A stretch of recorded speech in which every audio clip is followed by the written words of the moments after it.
नमस्कार। प्रयागराज के संगम पर इस आज तक के धर्म संसद में आप सभी का स्वागत है। आज तक के इस धर्म संसद में हमारे अगले मेहमान हैं उत्तर प्रदेश के डिप्टी सीएम ब्रजेश पाठक। और इस कुंभ को लेकर इसलिए भी इन पर नज़र है कि ये कितना सुरक्षित ये कुंभ होने जा रहा है। तो ब्रजेश जी, सबसे पहला सवाल आपसे यही है कि ये जहाँ 40 करोड़ लोग आप उम्मीद कर रहे हैं आएंगे, आप लोगों ने घूम घूम कर पूरे देश में लोगों को न्योता दिया है, ये कुंभ कितना सुरक्षित होगा? ये संगम तट पर प्रयागराज में जो महाकुंभ होने जा रहा है, ये अद्भुत, विहंगम, अलौकिक, दिव्य, सुरक्षित महाकुंभ होने जा रहा है। सारी व्यवस्थाएं चाक चौबंद कर ली गई हैं। परिवहन, साफ सफाई, सैनिटेशन, सुरक्षा, स्वास्थ्य सुरक्षा, सभी उपबंधों को व्यवस्थित ढंग से सुनिश्चित कर लिया गया है। लेकिन इन दिनों लोगों में एक डर भी है, जो HMPV वायरस जिसको कहा जा रहा है कि भाई ये इस वक्त आया है, देश में भी कई उसके केसेस सामने आ गए हैं। तो क्या लगता है कि क्या लोगों को, यहाँ आने वाले श्रद्धालुओं को इसकी कोई चिंता करने की ज़रूरत है, नहीं है? मैं उत्तर प्रदेश की तरफ से जिम्मेदारी के साथ कहता हूँ, वायरस को लेकर कोई भी स्थिति पैनिक जैसी नहीं है। एकदम साधारण जुखाम जैसी बीमारी है और 3 दिन में ठीक हो जाता है। कहीं कोई दिक्कत नहीं है, सब कुछ नियंत्रण में है और सारी व्यवस्थाएं परिपूर्ण हैं। तो लोगों को बिल्कुल पैनिक नहीं करना, बिल्कुल चिंता करने की जरूरत नहीं है। आपकी कितनी तैयारी है इस कुंभ को लेकर? आप चूंकि स्वास्थ्य मंत्री भी हैं, तो क्या क्या तैयारियां हैं? स्वास्थ्य विभाग ने पूरी व्यवस्थित ढंग से जिम्मेदारी के साथ काम किए हैं। एक 100 बेड का केंद्रीय अस्पताल है। इसके अलावा 23 अन्य अस्पताल जो 20 बेड से लेकर के 10 बेड तक के हैं, कुंभ मेला परिसर में बनाए गए हैं। लगभग 600 बेड यहाँ उपस्थित हैं। कभी भी कोई ऐसी स्थिति आती है तो 600 इंडोर पेशेंट्स हमारे पास रहेंगे। और मुझे बताने में प्रसन्नता है कि यहाँ पर सारी व्यवस्थाएं उपलब्ध हैं। ICU बेड से लेकर के मैटरनिटी सुविधाएं भी हैं। अभी आपने देखा होगा, कुछ दिनों पूर्व अखबार में आया था कि 3 बच्चों की, नवजात शिशुओं की किलकारी कुंभ मेला क्षेत्र में गूंजी। हमारे केंद्रीय अस्पताल में 3 बच्चों ने जन्म लिया। बेटी का नाम गंगा रखा गया है और बेटे का नाम कुंभ। इस प्रकार से हम कह सकते हैं कि इस महाकुंभ परिक्षेत्र में सारी व्यवस्थाएं स्वास्थ्य की दृष्टि से हैं। 125 एम्बुलेंस तैनात की हैं केवल महाकुंभ परिक्षेत्र के लिए। उसमें 15 ambulances ALS advance life support system से युक्त हैं। आप देख रहे हैं पीछे संगम तट है। माँ गंगा के जल में, संगम में स्नान के दौरान यदि कोई घटना घट जाती है तो 7 रिवर एम्बुलेंसेज भी तैनात की गई हैं। एयर एम्बुलेंस को भी हमने एयरपोर्ट पर खड़ा करके रखा कि विषम परिस्थितियों से निपटने के लिए मरीज को तत्काल हम उच्च कोटि के देश के किसी भी अस्पताल में पहुंचा पाएं। प्रयागराज क्षेत्र के सभी जो हमारे हॉस्पिटल्स हैं, उनको हमने व्यवस्थित ढंग से तैयार किया। 6000 बेड प्रयागराज क्षेत्र में हमने तैयार किए हैं। मेडिकल कॉलेज को अलर्ट मोड पर रखा है। आसपास के जितने भी प्राइवेट हॉस्पिटल और चिकित्सक हैं, सभी को हमने सतर्क मोड पर रखा है। जो हमारे कैथ लैब है हृदय रोगियों के लिए, उनको भी हमने सतर्कता के मोड पर रखते हुए उनके साथ MOU भी साइन किया है। कहीं कोई परिस्थिति ऐसी बनती है तो हर स्थिति से निपटने के लिए हम सब तैयार हैं। 40 करोड़ लोगों के लिए आपको लगता है कि इतना पर्याप्त है? पूरी तरह से पर्याप्त है। और हर स्थिति से निपटने के लिए हम लोगों ने बड़ी संख्या में चिकित्सकों को, पैरामेडिकल स्टाफ को तैनात किया। लेकिन हम जहाँ बैठे हैं, ठीक पीछे त्रिवेणी और माँ गंगा विरल बह रही हैं। आपको लगता है कि जल इतना शुद्ध है, ये आचमन के लायक है, पीने के लायक है? क्योंकि पर्यावरण विदों ने और NGT तक ने सवाल उठाए। ये सब पुरानी बातें हैं।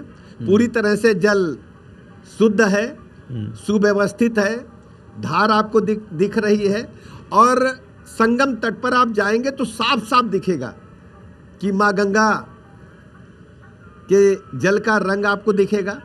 वो हल्का सा पीला है, मटमैला है। पास में आप माँ यमुना को देखेंगे, उनकी धार में किशन कन्हैया पले हैं, खेले हैं। नागनथैया वहाँ रहता है, तो इसलिए उसका रंग थोड़ा काला है। और पास में वहाँ देखेंगे आप, किले के पास में वहाँ सरस्वती कूप है, माँ सरस्वती कूप में विद्यमान है, उनका रंग पूरी तरह से उज्जवल है। ये संगम तट है, ये दुनिया में ऐसा नज़ारा कहीं देखने को नहीं मिलेगा। आप लोग इतने उत्साह के साथ आप इतने बड़े कुंभ का आयोजन कर रहे हैं, दुनिया भर से लोगों को बुला रहे हैं, लेकिन बार बार एक बात हो रही है कि भाई मुसलमानों को यहाँ खाने पीने की दुकानें लगाने की इजाज़त नहीं होगी। क्या ये सच है? देखिए, इस प्रकार की बातों को मुझे लगता है कि हमको पॉजिटिव बातें करनी चाहिए। जब हम पूरे देश दुनिया को आमंत्रित कर रहे हैं, और आप देखते होंगे कि हमारी संस्कृति वसुधैव कुटुम्बकम की रही है। अयम निजा परोबिता गणना लघुचेतसाम उदार चरितानाम वसुधैव कुटुम्बकम। हम पशु पक्षी को भी अपने परिवार का सदस्य मानते हैं, वनस्पति को भी अपने परिवार का सदस्य मानते हैं, और सनातन को यदि कोई मानने के लिए तैयार है, हम सभी का हृदय से स्वागत करते हैं। और कुंभ मेला परिक्षेत्र में सभी का स्वागत है, सबको रहने की, व्यवस्थित ढंग से आने जाने की सारे व्यवस्थाएं कर ली गई हैं। तो किसी को दुकान लगाने पे रोक नहीं है?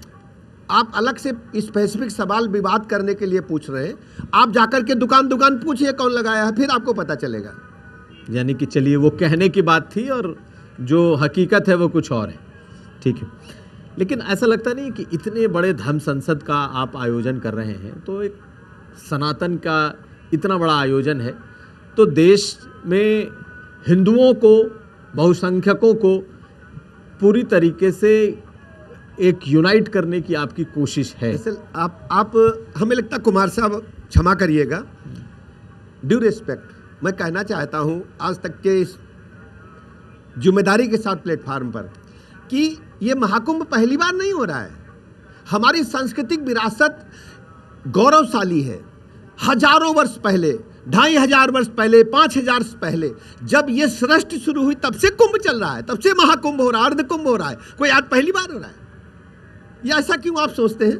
ये हमारे लिए गौरव का पल है कि हम उत्तर प्रदेश के लोगों की कृपा की वजह से हमें सरकार में रहने का अवसर है, और हमको ये अवसर ईश्वर ने दिया है कि हम अपने संत महात्माओं का, जो हमारी पुण्य आत्माएं आ रही यहाँ पर कुंभ में स्नान करने के लिए, पुण्य प्राप्त करने के लिए, उनके चरणों की सेवा का अवसर मुझे मिला है। ये हमारे ऊपर ईश्वर ने कृपा की है। आपको लगता है कि इस महाकुंभ में जितनी भी व्यवस्थाएं हैं सब ठीक हैं, सब बढ़िया हैं? पहली बार आप पाएंगे। 2013 में भी कुंभ हुआ था, समाजवादी पार्टी की सरकार थी। 2019 में भी कुंभ था, तब हमारी सरकार थी। आपने देखा 25 करोड़ से अधिक लोग आए, सुव्यवस्थित सुंदर कुंभ का आयोजन हुआ। इस बार महाकुंभ है, और ये मैं आपको बता दूं, 6 वर्ष में अर्ध कुंभ होता है, 12 वर्ष में पूर्ण कुंभ होता है। ये 144 वर्षों के बाद महाकुंभ हो रहा है। अद्भुत अलौकिक नजारा, नर नारी गंधर्व, मैं कह सकता हूं कि देवी देवता सारे लोग आकाश मार्ग से आपको दिखाई देंगे। जो ऊर्जा है आपको महसूस हो रहा है कि आपके शरीर में जो स्पंदन है, आपके रक्त कोशिकाओं में जो रक्त का प्रवाह बह रहा है, आपको महसूस हो रहा होगा कि ईश्वर की सारी जो कृपा है ये महाकुंभ परिक्षेत्र में बरस रही है। जो भी व्यक्ति यहाँ प्रवास कर रहा है, स्नान कर रहा है, उसको ऊर्जा मिल रही है, ऊर्जा लेकर के अपने घर को वापस जा रहे हैं। लेकिन अब थोड़ा कुंभ से इतर थोड़ा संभल की तरफ भी बढ़ते हैं। संभल में इन दिनों कुछ और हो रहा है, लगातार नए नए खुदाई हो रहे हैं, वहाँ हरिहर मंदिर मिला है जैसी की बात है, राम मंदिर, काशी विश्वनाथ, मथुरा के बाद अब आपको लगता है कि मुझे क्या लगता है कि जब कोई शुभ काम होता है घर में, तो हम अपने शुभ काम की चर्चा अधिक करते हैं। या कोई बड़ा काम होता है, जब हमारे घर में शादी विवाह होता है तो मुंडन पसनी की चर्चा हम नहीं करते हैं, अन्नप्राशन की चर्चा नहीं करते हैं। ये महाकुंभ पूरी दुनिया में चर्चा का विषय। सोशल मीडिया पर देखिए, दुनिया के एक एक धर्मावलंबी, सनातन को मानने वाले लोग आना चाह रहे हैं। दर्जनों फ्लाइट्स बुक हुई हैं, हेलीकॉप्टर सेवा उपलब्ध है, और सैकड़ों हजारों की संख्या में नई बसेज लगाई गई हैं, नई ट्रेनें आ रही हैं, और लोगों के अंदर एक उत्साह है कि हम भी पुण्य कमाने के लिए, अर्जित जो करने के लिए महाकुंभ में आने वाले हैं, संगम तट पे स्नान करने वाले हैं। तो उत्साह के वातावरण में इस प्रकार की निगेटिव बातों का कोई स्थान नहीं है। नहीं, ठीक है, लेकिन जब इस कुंभ की चर्चा हो रही है तो कुछ दिन पहले इसी कुंभ में वक्फ की भी चर्चा छिड़ गई थी। आपने भी सुना होगा कि लोगों ने यहाँ वक्फ के भी दावे कर दिए। अच्छा, एक बात बताइए अभिषेक जी, ये कुंभ, महाकुंभ, अर्धकुंभ कब से हो रहा है? क्या लगता है आपको? आप याददाश्त पे जोर डालिए, कब से हो रहा है? नहीं ठीक है, ये तो पुरातन है, जब सनातन है। कितना दिन? 1000 साल, 2000 साल, 2500 साल, आप जो कह लें, मान लिया। और वक्फ का इतिहास कितना पुराना है? ठीक है, आप बताइए। 100-125 साल। और ये महाकुंभ संगम तट पे कब से हो रहा है? ये भी बहुत पुराना है। ये कोरी बातें हैं, ये वक्फ की कोरी बातें हैं, ये केवल बकवास है। ये महाकुंभ परिक्षेत्र, संगम तट सदियों से, कोई 2500 वर्ष कहता है, कोई 5000 वर्ष कहता है, ऋषि मुनियों की तप की धरती है, ये तपोभूमि है, ये प्रयागराज तीर्थराज कहा जाता है। ऐसा कोई चिन्ह हमें अभी तक सुनने को नहीं मिला।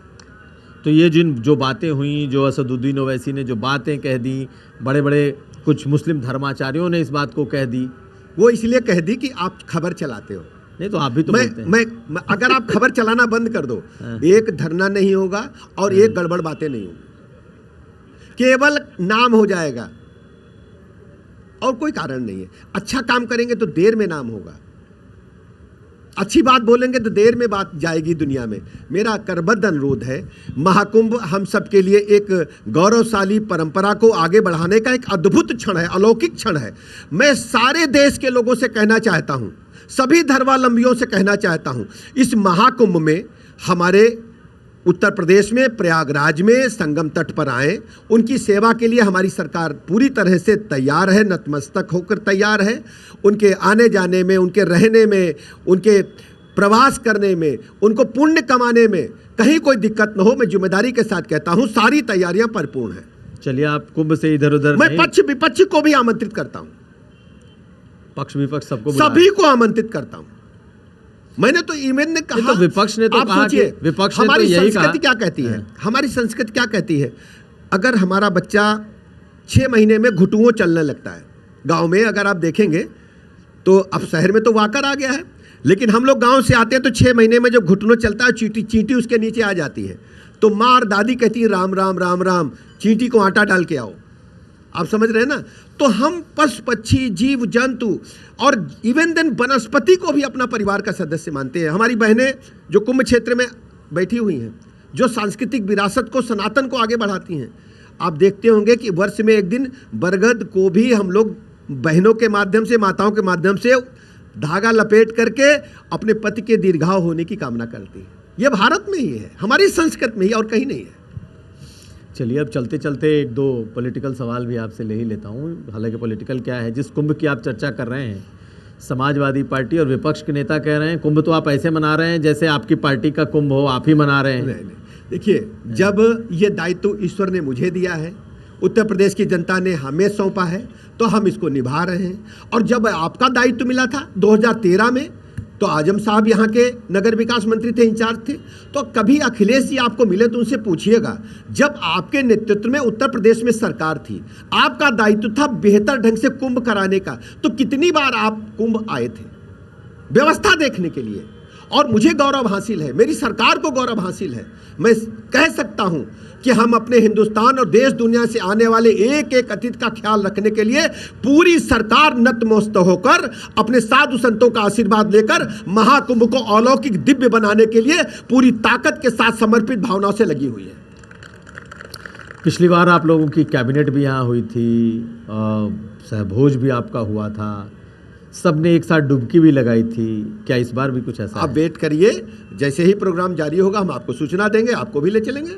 चलिए, आखिरी सवाल ये बताइए कि मिल्कीपुर में क्या होगा? इतने मंत्री को लगाना पड़ रहा है, देखिए एक जगह के लिए 6 मंत्री लगा रहे हैं। भारतीय जनता पार्टी सरकार में है और हमारे जो चुने हुए कार्यकर्ता, वरिष्ठ कार्यकर्ता हैं, वो मिनिस्टर हैं और वही पार्टी को चुनाव लड़ाते हैं, तो इस प्रकार की बातों का कोई उल्लेख नहीं है। भारतीय जनता पार्टी अपने कार्यकर्ताओं के बलबूते जन जन का भरोसा जीतने में हमेशा कामयाब रहती है। माननीय प्रधानमंत्री नरेंद्र मोदी जी की गरीब कल्याण योजना जन जन तक पहुंची हैं और उत्तर प्रदेश के लॉ एंड ऑर्डर की तारीफ पूरा देश कर रहा है। और मिल्कीपुर भी आप देखेंगे भारतीय जनता पार्टी प्रचंड बहुमत के साथ जीतेगी। बहुत शुक्रिया ब्रजेश पाठक जी आपको हमसे बात करने के लिए। और आज धर्म संसद में हमारे साथ थे डिप्टी सीएम ब्रजेश पाठक। इस कुंभ महाकुंभ के दौरान हमारी और कई मुलाकातें होंगी, तब हम और आपसे कई सवाल लेंगे। बहुत शुक्रिया इस धर्म संसद में आने के लिए। शुक्रिया, आज तक का बहुत बहुत आभार। शुक्रिया।